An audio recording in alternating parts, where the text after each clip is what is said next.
Assalamualaikum warahmatullahi wabarakatuh. Beliau kia fakenya nama bakemedenya tio tenyele rabbi nur razaka jauh fakenya gona jechuudha ne.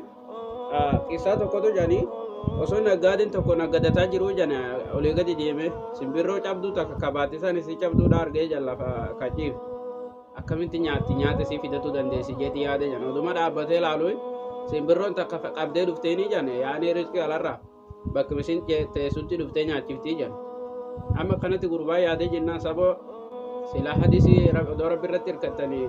rabbiin isin razzaqa akkuma simbirroo razzaqutti jee ani maaliifan of taabsa guyyurraa jeetii galeetti dhiise jee naggaadummaa isasan kan amma beektoleen hariira sanii ka ilmii qaban jechuu dhagaan jenne naggaadeen akkasii sun bar dhiisee manatti deebee jecha dhaqaniiti kana janiin saboo ati maaliif manatti deebitee jennaani aboo akkam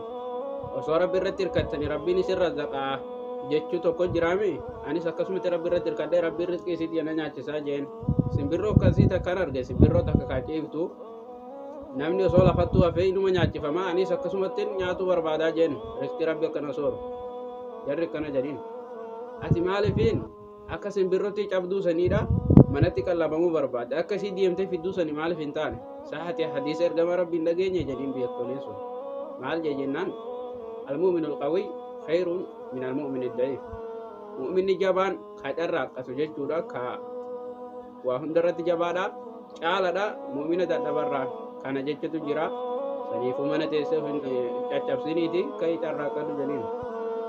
اكسني سنين جا كيا دفرت ناصر رابدي قبنا خير والسلام عليكم ورحمه الله وبركاته